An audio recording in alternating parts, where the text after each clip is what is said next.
नमस्कार दोस्तों, स्वागत है आपका हमारे इस YouTube चैनल पर। आज के इस वीडियो में हम बात करेंगे ETF के बारे में। दोस्तों ETF का मतलब होता है एक्सचेंज ट्रेडेड फंड। और दोस्तों आज की डेट में कई सारे लोग ETF में इन्वेस्टमेंट करना पसंद कर रहे हैं। ETF में आपको डाइवर्सिफिकेशन, लो कॉस्ट और बड़े रिटर्न ऐसे कई सारे फायदे मिलते हैं। लेकिन दोस्तों जरा रुको, क्या सच में इतना आसान है? क्या ETF में भी रिस्क होता है? तो दोस्तों आज की इस वीडियो में हम ETF के रियलिटी के बारे में बात करेंगे। तो अगर आप हमारे चैनल पर नए हैं तो चैनल को सब्सक्राइब कीजिए, वीडियो को लाइक कीजिए और ये वीडियो दोस्तों के साथ जरूर शेयर कीजिए। तो चलिए दोस्तों बिना किसी देरी के वीडियो शुरू करते हैं। दोस्तों सबसे पहले समझते हैं कि ETF क्या होता है। ETF का मतलब होता है एक्सचेंज ट्रेडेड फंड। दोस्तों ETF बिल्कुल स्टॉक की तरह होते हैं। दोस्तों ETF एक इन्वेस्टमेंट फंड होता है जो स्टॉक एक्सचेंज पर ट्रेड होता है, बिल्कुल स्टॉक की तरह। और दोस्तों ये एक बास्केट होती है जिसमें स्टॉक, बॉन्ड और कमोडिटीज होती है। और दोस्तों अगर आप एक ETF खरीदते हो तो आपको पूरा डाइवर्सिफाई पोर्टफोलियो मिल जाता है। और दोस्तों ETF में आपको अपने पोर्टफोलियो को डाइवर्सिफाई करने के लिए अलग अलग जगहों पर जाने की जरूरत नहीं होती। दोस्तों ETF आपको एक ही इन्वेस्टमेंट में डाइवर्सिफिकेशन का फायदा देता है। दोस्तों अब चलिए बात करते हैं कि ETF में इन्वेस्टमेंट करने के फायदे क्या है। दोस्तों ETF में निवेश करने का सबसे पहला फायदा है लो कॉस्ट। दोस्तों म्यूचुअल फंड की तुलना में ETF में आपको कम फीस देनी होती है। दोस्तों ETF का एवरेज एक्सपेंस रेशियो 0.44% है, जबकि म्यूचुअल फंड का 0.93% है। दोस्तों ETF में निवेश करने का दूसरा फायदा है फ्लेक्सिबिलिटी। दोस्तों ETF में आप स्टॉक की तरह लाइव ट्रेडिंग कर सकते हो। ETF का तीसरा फायदा है डाइवर्सिफिकेशन। दोस्तों एक ETF में इन्वेस्टमेंट कर आपका पैसा 100 से भी ज्यादा स्टॉक में लगाया जाता है या फिर 100 से भी ज्यादा एसेट में लगाया जाता है, जिससे आपका पोर्टफोलियो डाइवर्सिफाई होकर उसका रिस्क कम हो जाता है। दोस्तों ETF में निवेश करने का चौथा फायदा है टैक्स इफिशियंसी। अगर दोस्तों स्टॉक मार्केट 1% ऊपर जाता है तो आपका ETF भी 1% ऊपर जा सकता है, लेकिन दोस्तों ये इतना आसान नहीं है। दोस्तों नए ETF ज्यादा रिस्की होते हैं क्योंकि इनमें स्ट्रेटेजिक कंसिस्टेंसी नहीं होती। दोस्तों ETF आपको इजी प्रॉफिट का वादा करते हैं, लेकिन अगर आप बिना नॉलेज के इसमें इन्वेस्टमेंट करते हो तो ये आपको बर्बाद कर सकता है। तो चलिए दोस्तों अब बात करते हैं कि ETF में कौन से रिस्क होते हैं जो आपसे छुपाए जाते हैं। दोस्तों ETF का सबसे पहला रिस्क है मार्केट वॉलेटिलिटी। दोस्तों जब भी स्टॉक मार्केट ऊपर जाता है तो ETF भी ऊपर जाता है और स्टॉक मार्केट डाउन जाता है तो ETF भी डाउन जाता है। मतलब दोस्तों स्टॉक मार्केट की वॉलेटिलिटी का ETF पर असर पड़ता है। दोस्तों ETF का दूसरा फायदा है लीवरेज। ये ETF आपको 2 से लेकर 3 गुना ज्यादा रिटर्न देते हैं, लेकिन इसमें रिस्क भी उतना ही ज्यादा होता है। दोस्तों लीवरेज ETF आपको जल्दी प्रॉफिट होने का वादा करते हैं, लेकिन इनमें लॉस होने के भी चांसेस ज्यादा होते हैं। दोस्तों ETF में इन्वेस्टमेंट करने का तीसरा रिस्क है लो लिक्विडिटी। दोस्तों छोटे ETF में ट्रेडिंग वॉल्यूम कम होता है जो आपकी प्राइस को अनस्टेबल बना सकता है। दोस्तों ETF का चौथा रिस्क है हाई एक्सपेंस रेशियो। दोस्तों ETF का एक्सपेंस रेशियो कम होता है, लेकिन कुछ ऐसे ETF होते हैं जिनका एक्सपेंस रेशियो हाई होता है और दोस्तों ये एक्सपेंस रेशियो आपके प्रॉफिट को कम कर सकता है। और इसी के साथ दोस्तों लॉन्ग टर्म में ये एक्सपेंस रेशियो आपके प्रॉफिट में से एक बड़ी अमाउंट लेकर जाता है। दोस्तों ETF में इन्वेस्टमेंट करने का पांचवा रिस्क है कैपिटल गेन टैक्स। दोस्तों ETF में आपको जो भी प्रॉफिट होता है या फिर आपको जो भी डिविडेंड मिलता है उस पर आपको टैक्स देना होता है। और दोस्तों भारत में long term capital gain tax 20% है और short term capital gain tax 12.5% है। अगर दोस्तों आपने एग्रेसिव सेक्टर की ETF में निवेश किया, अगर वो सेक्टर क्रैश हो जाता है तो आपका ETF भी क्रैश हो सकता है। दोस्तों ETF आपको डाइवर्सिफिकेशन देते हैं, लेकिन रिस्क को इग्नोर करना सबसे बड़ी बेवकूफी है। दोस्तों अब सवाल ये आता है कि क्या सच में ETF में इजी गेन का रास्ता है? दोस्तों आज की डेट में ETF में कई सारे लोग इन्वेस्टमेंट करना पसंद कर रहे हैं क्योंकि ETF ने इन्वेस्टमेंट दुनिया में तूफान मचा दिया है। क्योंकि ETF आपको डाइवर्सिफिकेशन और सब्सटेंशियल रिटर्न का वादा करते हैं, लेकिन दोस्तों ETF के कुछ झूठ भी होते हैं जिन्हें आपसे छुपाया जाता है। ETF का सबसे पहला झूठ है कि ETF हमेशा सेफ होते हैं। दोस्तों ETF का रिस्क डिपेंड करता है कि आपका पैसा कहां पर इन्वेस्टेड है। दोस्तों ETF का रिस्क डिपेंड करता है आपके अंडरलाइंग एसेट पर। अगर ETF के माध्यम से आपका पैसा बॉन्ड में निवेश है तो आप सेफ हो, अगर वो स्टॉक में निवेश है तो उसमें रिस्क ज्यादा है। दोस्तों ETF का दूसरा झूठ है कि ETF हमेशा लिक्विड होते हैं, लेकिन दोस्तों लिक्विडिटी हमेशा आपके अंडरलाइंग एसेट पर डिपेंड करती है। लेकिन दोस्तों लिक्विडिटी आपके अंडरलाइंग एसेट पर डिपेंड करती है, ना ही उसके ट्रेडिंग वॉल्यूम पर। दोस्तों ETF का तीसरा झूठ है कि ETF पैसिव होते हैं। दोस्तों आज की डेट में एक्टिव ETF भी है जिनके पोर्टफोलियो को फंड मैनेजर मैनेज करते हैं। दोस्तों ETF आपको अच्छा रिटर्न दे सकता है, लेकिन बिना रिसर्च के उसमें इन्वेस्टमेंट करने से आपको लॉस भी हो सकता है। तो चलिए दोस्तों अब बात करते हैं कि ETF में इन्वेस्टर को लॉस क्यों होता है। दोस्तों ETF की ये 5 गलतियां जिनकी वजह से इन्वेस्टर को लॉस होता है। इसमें से सबसे पहली गलती है कि बिना रिसर्च के ETF का सिलेक्शन करना। अगर दोस्तों आप बिना रिसर्च के किसी भी ETF में पैसा लगाते हो तो आपको तगड़ा लॉस हो सकता है। दोस्तों इन्वेस्टर की दूसरी गलती है ब्लाइंड मार्केट ऑर्डर। दोस्तों कई सारे लोग ETF को गलत प्राइस में खरीद लेते हैं और दोस्तों करंट मार्केट प्राइस में ETF को खरीदना सबसे बड़ी बेवकूफी है। आपको एनालिसिस कर अपने प्राइस के अनुसार उस ETF को खरीदना चाहिए। दोस्तों इन्वेस्टर की तीसरी मिस्टेक है चेसिंग हॉट ETF। दोस्तों मार्केट में जो नए और ट्रेंडिंग ETF होते हैं उनमें रिस्क ज्यादा होता है। अगर दोस्तों मार्केट क्रैश होता है तो इस ETF को सबसे पहले लॉस होता है। और दोस्तों हॉट ETF में निवेश करना सबसे ज्यादा रिस्की है। दोस्तों आप हॉट ETF में निवेश कर सकते हो, लेकिन इसके लिए आपके पास लॉन्ग टर्म स्ट्रेटेजी होनी चाहिए। दोस्तों ETF में इन्वेस्टर की चौथी गलती होती है इग्नोरिंग फीस। दोस्तों आपके ETF का हाई एक्सपेंस रेशियो आपके प्रॉफिट को खा सकता है। और इसलिए दोस्तों किसी भी ईटीएफ का सिलेक्शन करने से पहले उसका एक्सपेंस रेशियो जरूर चेक करो। दोस्तों पांचवी मिस्टेक है लॉन्ग टर्म लिवरेज ईटीएफ। दोस्तों ये ईटीएफ शॉर्ट टर्म के लिए होते हैं, लॉन्ग टर्म में इसमें लॉस होने के चांसेस होते हैं। दोस्तों लिवरेज ईटीएफ लॉन्ग टर्म में आपको सरप्राइजेस दे सकते हैं। दोस्तों ईटीएफ में इन्वेस्टमेंट करना आसान है, लेकिन ये गलतियां आपके पैसों को डुबा सकती है। लेकिन दोस्तों अब सवाल ये आता है कि कैसे हम स्मार्ट तरीके से ईटीएफ में निवेश कर सकते हैं। दोस्तों अगर आप लॉन्ग टर्म में अपनी वेल्थ बनाना चाहते हो तो ईटीएफ एक पावरफुल टूल है, लेकिन दोस्तों आपको ईटीएफ का इस्तेमाल स्मार्ट तरीके से करना चाहिए। दोस्तों ईटीएफ में सक्सेसफुल होने के लिए सबसे पहले आपको रिसर्च करना बहुत जरूरी है। दोस्तों किसी भी ईटीएफ में निवेश करने से पहले उसका अंडरलाइंग एसेट जरूर चेक करो। ईटीएफ में सक्सेसफुल होने के लिए आपको लिमिट ऑर्डर का इस्तेमाल करना चाहिए। दोस्तों लिमिट ऑर्डर से आप अपने एनालिसिस के हिसाब से अपने ईटीएफ को खरीद सकते हो। दोस्तों ईटीएफ में सक्सेसफुल होने के लिए आपको अपने पोर्टफोलियो को डाइवर्सिफाई करना बहुत जरूरी है। दोस्तों आपको सिर्फ किसी एक सेक्टर के ईटीएफ में पैसा नहीं निवेश करना है, बल्कि आपको मिक्स सेक्टर में पैसा निवेश करना है। इससे क्या होगा, अगर किसी एक सेक्टर को नुकसान होता है तो दूसरा सेक्टर आपके लॉस को कवर कर सकता है। और दोस्तों इससे आपका पोर्टफोलियो डाइवर्सिफाई होकर उसका रिस्क कम हो जाता है। और दोस्तों इस स्ट्रेटेजी से आपका ईटीएफ आपको लॉन्ग टर्म में अच्छे रिटर्न दे सकता है। दोस्तों ईटीएफ में सक्सेसफुल होने के लिए आपको ऐसे ईटीएफ का सिलेक्शन करना चाहिए जिसका एक्सपेंस रेशियो कम हो। दोस्तों आपको ऐसे ईटीएफ का सिलेक्शन करना चाहिए जिसका एक्सपेंस रेशियो 0.5% से कम हो। इसी के साथ दोस्तों अगर आप ईटीएफ में निवेश करना चाहते हो तो आपको लॉन्ग टर्म के बारे में सोचना चाहिए। दोस्तों अगर आप ईटीएफ को लॉन्ग टर्म में पेशेंस के साथ होल्ड करते हो तो आपको कंपाउंडिंग की वजह से ज्यादा रिटर्न मिल सकते हैं। इसी के साथ दोस्तों आप ईटीएफ में डिसिप्लिन और रिसर्च कर लॉन्ग टर्म में अच्छे रिटर्न पा सकते हो। दोस्तों कई सारे लोगों के मन में सवाल आता है कि ईटीएफ इन्वेस्टिंग क्या इंडिया का फ्यूचर है। दोस्तों ईटीएफ 2023 में इंडिया में $15 बिलियन का था और दोस्तों 2030 तक ये $50 बिलियन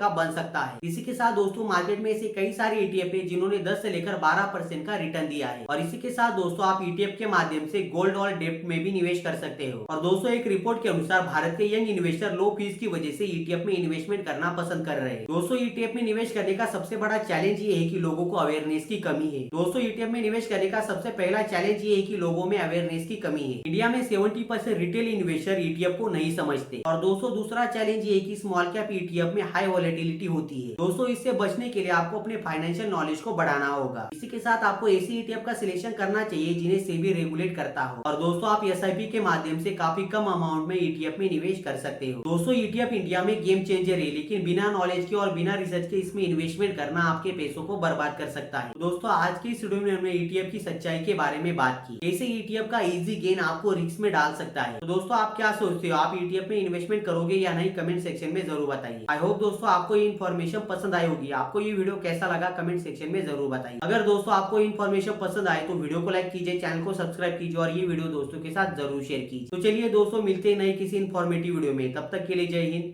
वंदे मातरम।